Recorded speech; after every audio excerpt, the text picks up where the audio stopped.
Hello everyone, कैसे हैं आप सब। I hope you all are doing well. आज हम स्टार्ट कर रहे हैं क्लास 12 चैप्टर नंबर 3 मैट्रिसेस। आज हम करेंगे basic concept to exercise 12.1। Exercise start करने से पहले बेसिक कंसेप्ट का क्लियर होना जरूरी है ताकि हम जो एक्सरसाइज के क्वेश्चंस हैं उनको इजीली सॉल्व कर सकें। तो स्टार्ट करते हैं। मैट्रिसेस मैट्रिसेस क्या होता है ये हम डेफिनेशन से समझेंगे कि मैट्रिसेस होता क्या है। सबसे पहले तो मैट्रिसेस जो है वो एक प्लूरल वर्ड है, ठीक है, और मैट्रिक्स इसका सिंगुलर वर्ड है, ठीक है। अगर एक है तो उसे हम मैट्रिक्स बोलेंगे, ज़्यादा है तो उसे हम मैट्रिसेस बोलेंगे, ठीक है। तो मैट्रिसेस क्या होता है? A matrix is an ordered rectangular array of numbers और फंक्शंस। मतलब क्या है? सबसे पहले तो एरे क्या है? एरे होता है अरेंजमेंट, एरे बोल सकते हैं हम अरेंजमेंट, ठीक है। क्या डेफिनेशन है कि रेक्टेंगुलर के अंदर नंबर्स या फंक्शंस की जो भी अरेंजमेंट की जाती है, किसके अंदर? रेक्टेंगुलर के अंदर कोई भी नंबर्स और जो फंक्शंस की अरेंजमेंट की जाती है उसे हम क्या बोलते हैं? मैट्रिक्स बोलते हैं, ठीक है। तो इसको एग्जांपल से समझते हैं। मान लीजिए आपकी क्लास में राम, सीता और राधा स्टूडेंट्स हैं, ठीक है। राम के पास जो है कितनी बुक्स हैं? 20 बुक्स हैं और 5 या 10 पेन हैं। सीता के पास 10 बुक्स हैं, 5 पेन हैं। राधा के पास 5 बुक्स हैं और 7 पेन हैं। सपोज कर लेते हैं ये हमारे पास एक डाटा दिया हुआ है, ठीक है, या इंफॉर्मेशन दी हुई है। ये इस इंफॉर्मेशन को हम किस में लिखते हैं? एक इस तरह से रेक्टेंगुलर फॉर्म में लिखते हैं, ठीक है। तो ये हमारा क्या बन गया? एक मैट्रिक्स बन जाता है। यहाँ पर हम क्या करते हैं? स्क्वायर ब्रैकेट का यूज करते हैं, ठीक है। सेट में हम क्या करते थे? कर्ली ब्रैकेट का यूज करते थे डाटा के लिए, और यहाँ पर मैट्रिसेस में हम क्या करते हैं? स्क्वायर ब्रैकेट का यूज करते हैं, ठीक है। एक इंफॉर्मेशन तो हम इस तरह से बना सकते हैं कि ये डाटा हमने बना दिया। इसी डाटा को हम किस तरह से लिख सकते हैं कि बुक्स और पेन है और राम, सीता और राधा है, ठीक है। राम के पास कितने बुक्स हैं? 20 बुक्स हैं और 10 पेन हैं। सीता के पास कितने हैं? 10 बुक्स हैं और 5 पेन हैं। राधा के पास 5 बुक्स हैं और 7 पेन है, ठीक है। ये भी क्या बन गया? एक मैट्रिसेस बन गया। ये एक क्लियर इंफॉर्मेशन है। देखिए, इस इंफॉर्मेशन से हम डायरेक्ट बता सकते हैं कि राम के पास अगर पूछा जाए कितने पेन हैं? 10 पेन है। यहां से भी पूछा जाए अगर सीता के पास कितनी बुक्स हैं? 10 बुक्स हैं। क्लियर है, ठीक है। तो ये क्या है? एक मैट्रिसेस बन गए हमारे पास, ठीक है। और सेम इंफॉर्मेशन है बट हमने डिफरेंट फॉर्म में इसको लिखा है। इसको, इस डाटा को इस तरह से लिखा है, इस डाटा को हम इस तरह से भी लिख सकते हैं, ठीक है। अब देखिए, ये तो हमने बना दिया, मैट्रिसेस पता लग गया आपको। अब जो इसमें मेन क्या आता है? Row and columns. अब रो एंड कॉलम्स क्या होते हैं? Elements arranged in a horizontal manner. जो भी एलिमेंट्स कौन से होंगे? इस जो ये इंफॉर्मेशन है, ये डाटा लिखे हमने इस स्क्वायर ब्रैकेट के अंदर, जो भी डाटा लिखा है हमने, दैट इज एलिमेंट्स बोलेंगे इन्हें हम, या फिर एलिमेंट्स बोला जाता है, या फिर इन्हें एंट्रीज भी बोला जाता है, मेंबर्स बोला जाता है, ठीक है, कुछ भी बोला जा सकता है। तो हम एलिमेंट्स का यूज करते हैं। Elements arranged in horizontal manner. जो भी अरेंजमेंट हॉरिजॉन्टली है, ठीक है, उसे हम रो बोलेंगे। जैसे ये है, ये हमारी क्या होगी? फर्स्ट रो होगी। ये होगी रो फर्स्ट, ठीक है। ये होगी हमारी सेकेंड रो और ये होगी हमारी थर्ड रो। इसका मतलब जो हमारे पास ये वाला डाटा है, इसमें नंबर ऑफ रोज कितनी है? 3। ये 1, 2 एंड 3 है, ठीक है। और यहाँ पर अगर यहाँ चेक किया जाए तो यहाँ पर नंबर ऑफ रोज कितनी है? ये 1 और ये 2 है। नंबर ऑफ रोज कितनी आ गई? यहाँ पर 2 आ गई हैं। अब है कॉलम। क्या होता है? Elements arranged in vertical manner. Rows क्या थी, हॉरिजॉन्टल मैनर्स में, और जो एलिमेंट्स की अरेंजमेंट वर्टिकली मैनर होगी। वर्टिकली मतलब इस तरह से खड़ी हुई होंगी, ठीक है। तो उसे हम क्या बोलेंगे, ये कॉलम्स हैं। यहाँ पे ये फर्स्ट कॉलम आ गया इस तरह से, और ये सेकंड कॉलम आ गया इस तरह से, ठीक है। तो यहाँ पे नंबर ऑफ कॉलम कितने हो गए, कितने कॉलम्स आ गए, यहाँ पे 2 कॉलम्स आ गए, 1 2, ठीक है। और यहाँ पे नंबर ऑफ कॉलम्स कितने हैं, ये 1, ये 2 और ये 3। तो यहाँ पे इस डेटा में नंबर ऑफ कॉलम्स कितने हैं, 3 है। क्लियर, यही डिफरेंस है इन दोनों, जो भी इंफॉर्मेशन हमने डाटा या जो मैट्रिसेस बनाए हैं, इन दोनों मैट्रिसेस में यही डिफरेंस है। यहाँ पर नंबर ऑफ रोज अलग हैं, कॉलम्स अलग हैं, यहाँ रोज अलग हैं और कॉलम्स अलग हैं, ठीक है। अच्छा, उसके बाद जो रोज हैं उन्हें हम किससे डिनोट करते हैं, एम से डिनोट करते हैं। जो नंबर ऑफ रोज होती है उसे हम एम से डिनोट करते हैं, और नंबर ऑफ कॉलम्स जो होते हैं उन्हें हम किसे डिनोट करते हैं, एन से डिनोट करते हैं, एन से, ठीक है। यहाँ पर जब हमने ये डाटा लिख लिया है, उसके बाद नंबर ऑफ रोज और कॉलम लिखा जाता है। पहले रोज आते हैं, उसके बाद क्रॉस का साइन, देन एन। इसका मतलब क्या है, यहाँ पर नंबर ऑफ रोज लिखा जा रहा है, यहाँ पे नंबर ऑफ कॉलम्स लिखा जा रहा है। जैसे यहाँ पे लिखा जाएगा नंबर ऑफ रोज कितनी है इस मैट्रिसेस की, 2 है, और इस मैट्रिसेस की कितनी है, 3 है, ठीक है। क्लियर हो गया। तो इसे हम किस तरह से लिखते हैं, 2 क्रॉस 3 करके लिखते हैं हम। क्लियर है। तो ये हमने मैट्रिसेस और उसकी अरेंजमेंट को अच्छे से समझ लिया है कि किस तरह से मैट्रिसेस और उसकी अरेंजमेंट की जाती है, ठीक है। अब हम पढ़ेंगे स्टैंडर्ड फॉर्म ऑफ मैट्रिसेस, मतलब ऑर्डर ऑफ मैट्रिक्स, ठीक है। ऑर्डर ऑफ मैट्रिक्स, देखिए मैंने अभी आपको बताया, सपोज कर लीजिए हमारे पास ये एक एग्जांपल दे रखे हैं, ये एक मैट्रिक्स है, ठीक है। और मैंने आपको अभी बताया जो हॉरिजॉन्टल होगा, ठीक है, एलिमेंट्स जो हॉरिजॉन्टली होंगे उन्हें हम रोज बोलेंगे, और जो वर्टिकली होंगे उन्हें हम कॉलम्स बोलेंगे, ठीक है। तो यहाँ पर ये क्या है, रोज है, ये रो है, और ये कॉलम्स हैं, ठीक है। तो सबसे पहले जब हम लिखते हैं तो क्या लिखते हैं, रोज को सबसे पहले लिखा जाता है। ये फर्स्ट रो है, फर्स्ट रो 1 1 1, फर्स्ट रो है ये, ठीक है। ये सेकंड रो है, सेकंड रो है, ठीक है। ये थर्ड रो है, थर्ड रो है, ठीक है। सपोज कर लीजिए ये अप टू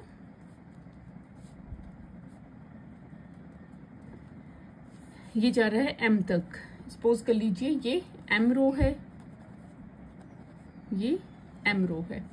क्लियर हो गया। फर्स्ट नंबर जो हम लिखेंगे यहाँ पर वो क्या होगा, रो को शो करेगा कि ये रो है, ठीक है। उसके बाद सेकंड टाइम हम क्या लिखेंगे, कॉलम लिखेंगे। कॉलम क्या होंगे, वर्टिकली कॉलम होंगे।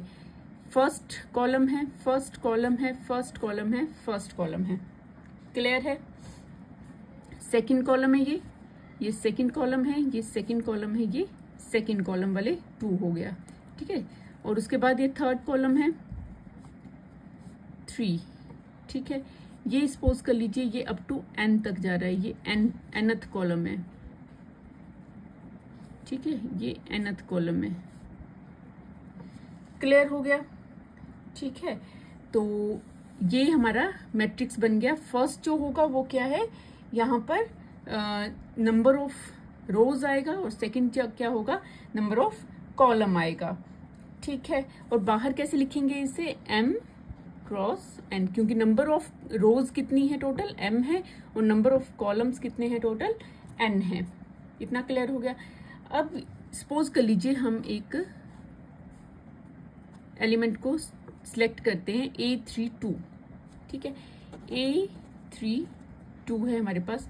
अब यहाँ पर जो रो है दैट इज 3, इसे हम I से डिनोट करते हैं, और जो 2 है दैट इज J। तो हम किस तरह से लिखेंगे, A इक्वल्स टू AIJ, किसी एलिमेंट्स के बारे में लिख रहे हैं ये हम, AIJ। यहाँ से हमें पता लग रहा है कि A32 का मतलब क्या है, ये थर्ड रो और सेकंड कॉलम में इसकी पोजीशन है। सॉरी, ठीक है। तो इस तरह की अब क्वेश्चन किस तरह का आता है वो हम देखते हैं एग्जांपल से। सपोज कर लीजिए ये हमारे पास एक मैट्रिक्स है, A इक्वल्स टू 268√532, ये एक डाटा गिवन है, ठीक है। तो हमें क्वेश्चन कैसे पूछा जाएगा, हमें यहाँ पे पूछा जाएगा, यहाँ पे हमें क्वेश्चन पूछा जाएगा कि A11 में कौन सा एलिमेंट है, A11 की वैल्यू क्या है। यहाँ पर देखिए A11 का मतलब क्या है, यहाँ पे नंबर ऑफ रोज कितनी है, 1 है, नंबर ऑफ कॉलम कितने हैं, 1 है। इसका मतलब कौन से पोजीशन पे है ये, यहाँ पे आएगा 2, यहाँ पे कौन सा एलिमेंट आएगा, 2 आ जाएगा, ठीक है। अब इसी तरह से पूछा जा सकता है A32। अब देखिए A32 थर्ड रो है और सेकंड कॉलम है, थर्ड रो 1 2 3 थर्ड रो है और सेकंड 1 2 सेकंड कॉलम है, दैट इज 2 आ जाएगा, क्लियर है। इसी तरह से पूछा जा सकता है A12 first row and second column, इसका मतलब है √5, क्लियर है। इस तरह के क्वेश्चन आपको पूछे जा सकते हैं। अब नेक्स्ट क्वेश्चन क्या पूछा जा सकता है कि number of elements in matrix, कि मैट्रिक्स में जो हमारे पास मैट्रिक्स है उसमें नंबर ऑफ एलिमेंट्स कितने हैं। नंबर ऑफ एलिमेंट्स का मतलब क्या है, यहाँ पे देखिए नंबर ऑफ रोज कितनी है, 1 2 3 है, और नंबर ऑफ कॉलम कितने हैं, 1 2। इस तरह से लिखा जाता है, ऐसे बताया मैंने आपको, m क्रॉस n करके लिखा जाता है, number of rose and cross करके नंबर ऑफ कॉलम, ठीक है। तो number of elements in matrix, एक मैट्रिक्स में कितने नंबर ऑफ एलिमेंट्स प्रेजेंट हैं उसके लिए हम क्या लिखेंगे, m क्रॉस n मतलब 3 × 2 दैट इज 6। इसका मतलब है यहाँ पे 6 एलिमेंट्स या 6 एंट्रीज हुई हैं इस मैट्रिक्स में, क्लियर है। तो ये हो गया हमारे पास ऑर्डर ऑफ मैट्रिक्स, और मैट्रिसेस हमने समझ लिया है। अब आगे हम पढ़ेंगे टाइप्स ऑफ मैट्रिसेस। अब मैट्रिसेस के डिफरेंट टाइप्स को हम पढ़ेंगे, ठीक है। फर्स्ट टाइप जो है वो है कॉलम मैट्रिक्स। अब देखिए मैट्रिक्स में रो होती है, कॉलम होते हैं, ठीक है। अगर कॉलम मैट्रिक्स आया है, कॉलम मैट्रिक्स, इसका मतलब है कि हम सिर्फ उस मैट्रिक्स में सिर्फ कॉलम ही होंगे, ठीक है, उस मैट्रिक्स में कॉलम ही होंगे। जैसे कि फॉर एग्जांपल हमारे पास A मैट्रिक्स है और इसमें जो डाटा है वो या एलिमेंट्स हैं वो इस तरह से है, ठीक है, सिर्फ कॉलम में है, ठीक है डाटा, तो उसे हम क्या बोलेंगे, उस मैट्रिक्स को क्या बोलेंगे, कॉलम मैट्रिक्स है, क्लियर, इजी है ना। सेकंड हमारे पास आता है रो मैट्रिक्स, ठीक है। कॉलम मैट्रिक्स में कॉलम है तो रो मैट्रिक्स में क्या होगा, सिर्फ रो ही होगी। सपोज कर लीजिए B हमारे पास कोई मैट्रिक्स है, दैट इज 2 4 8 9 10, एक हमारे पास ये एक मैट्रिक्स है जिसमें सिर्फ रो ही गिवन है, ठीक है। तो इसे हम क्या बोलेंगे, रो मैट्रिक्स, क्लियर हो गया। ओके, नेक्स्ट थर्ड टाइप देखते हैं। Third type is square matrix. Square matrix क्या होता है, अच्छा स्क्वायर क्या होता है, स्क्वायर होता है जिसमें सभी साइड्स क्या होती हैं, इक्वल होती हैं। तो इसमें जो मैट्रिक्स बनेगा स्क्वायर मैट्रिक्स में, इसमें नंबर ऑफ रोज और नंबर ऑफ जो कॉलम्स होंगे वो क्या होंगे, इक्वल होंगे। लिख लेते हैं यहाँ पे, number of rows equals to number of columns, ठीक है। जैसे एग्जांपल ले लेते हैं 3, देखिए यहाँ पे नंबर ऑफ रोज और नंबर ऑफ कॉलम एक ही एलिमेंट है, तो नंबर ऑफ रोज और नंबर ऑफ कॉलम यहाँ पे इक्वल है, ठीक है। उसके बाद सपोज कर लेते हैं 2 8 4 6, इस तरह से है कोई, ठीक है। तो ये भी क्या हो गया, एक यहाँ पे नंबर ऑफ रोज कितनी है, 1 2, और कॉलम्स कितने हैं, 2, ठीक है। और हो सकता है हमारे पास 3 2 5 9 8 7 3 3 9, ठीक है, इस तरह का कोई डाटा है। तो देखिए यहाँ पे इस मैट्रिक्स में नंबर ऑफ रोज कितनी है 1 2 3 और नंबर ऑफ रोज कितनी है 1 2 एंड 3 और नंबर ऑफ कॉलम्स कितने हैं 1 2 एंड 3। तो यहाँ पे जो नंबर ऑफ रोज हैं वो किसके इक्वल है, नंबर ऑफ कॉलम्स के इक्वल है, तो उसे हम क्या बोलेंगे, ये स्क्वायर मैट्रिक्स है। क्लियर हो गया? ओके, नेक्स्ट देखते हैं हम डायगोनल मैट्रिक्स। ठीक है, डायगोनल मैट्रिक्स का मतलब क्या है, यहाँ पे जो भी एलिमेंट्स होंगे, ठीक है, वो डायगोनल में ही होंगे, ठीक है, बाकी सारे एलिमेंट्स क्या होंगे, 0 होंगे।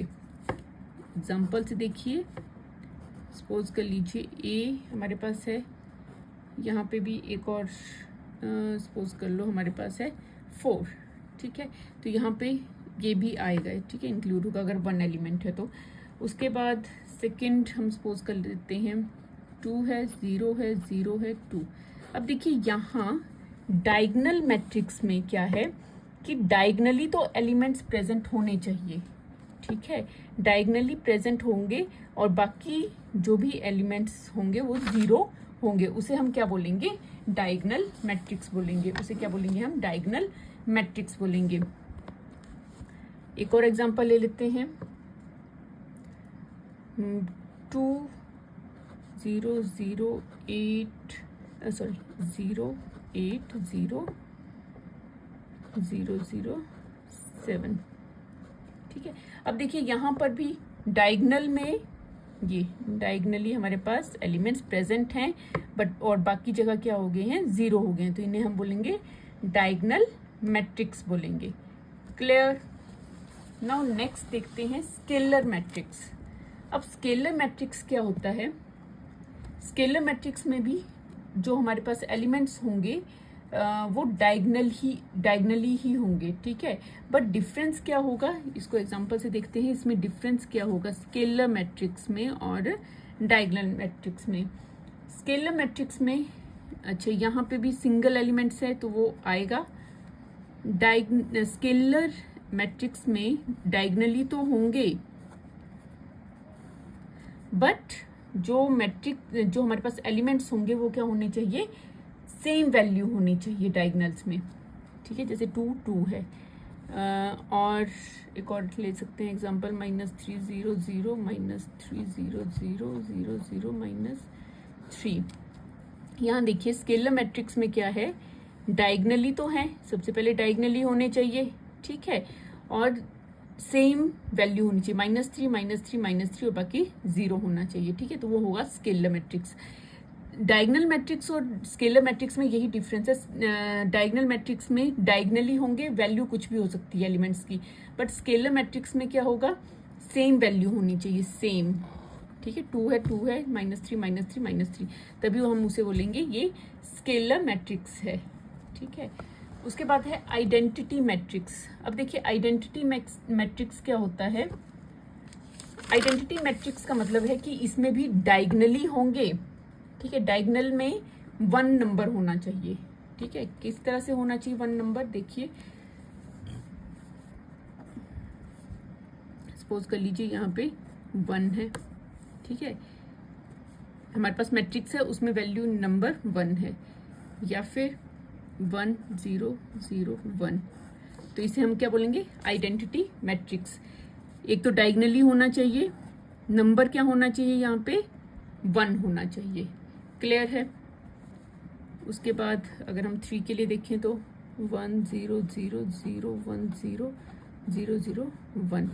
अब देखिए यहाँ पे डायगोनली है, डायगोनली बट वैल्यू इज 1, तो उसे हम बोलेंगे आइडेंटिटी मैट्रिक्स। देखिए स्केलर और आइडेंटिटी में डिफरेंस क्या है, स्केलर में सेम नंबर होना चाहिए, कोई भी हो सकता है, बट आइडेंटिटी में क्या है, 1 नंबर होना चाहिए सिर्फ, ठीक है। और डायगोनल मैट्रिक्स पढ़ा था, डायगोनल मैट्रिक्स में क्या था कि डायगोनली होने चाहिए बट कोई भी नंबर हो सकता है, बाकी नंबर 0 होंगे, ठीक है। क्लियर? डायगोनल, स्केलर और आइडेंटिटी सभी डायगोनली मैट्रिक्स हैं बट तीनों में डिफरेंस क्या है, स्केलर में सेम नंबर होने चाहिए, आइडेंटिटी में 1 होना चाहिए और डायगोनल में कोई भी हो सकता है। अब है लास्ट जो टाइप है दैट इज जीरो मैट्रिक्स। अब जीरो मैट्रिक्स क्या होता है, यहाँ पे जो भी एलिमेंट्स होंगे मैट्रिक्स में वो क्या होंगे, जीरो होंगे। D इक्वल्स टू जीरो हो गया, 0 0 0 0 इस तरह से होंगे, या 3 के लिए लिखें तो इस तरह से होगा। तो जीरो मैट्रिक्स क्या होगी, जिसमें एलिमेंट्स क्या होंगे, जीरो होंगे। क्लियर हो गया। तो हमने जितने भी टाइप्स थे, 7 टाइप्स हैं, सभी को हमने एग्जाम्पल के साथ अच्छे से समझ लिया है और अच्छे से इसको इसकी डेफिनेशन भी अच्छे से समझ ली है। ठीक है, अब नेक्स्ट आता है हमारे पास जो कंसेप्ट आता है that is equal matrices. Equal matrices क्या है, मान लो 2 मैट्रिसेस हैं ए और बी, क्या वो एक दूसरे के इक्वल हो सकते हैं, और अगर होंगे तो किस कंडीशन में इक्वल होंगे और किस कंडीशन में इक्वल नहीं होंगे, ये देखना है हमने। ठीक है, तो स्टेटमेंट दी हुई है हमारे पास that is 2 matrices A and B are equal if each element of A is equal to corresponding element of B. Also they are of the same order. ठीक है, यहाँ पे क्या बोला है कि A मैट्रिक्स के एलिमेंट्स जो हैं B मैट्रिक्स के एलिमेंट्स से, इसके कॉरेस्पॉन्डिंग एलिमेंट्स से जो है इक्वल होंगे, तो उसे हम क्या बोलेंगे, इक्वल मैट्रिक्स बोलेंगे। और हमारे पास उनका सेम ऑर्डर भी सेम ही होना चाहिए।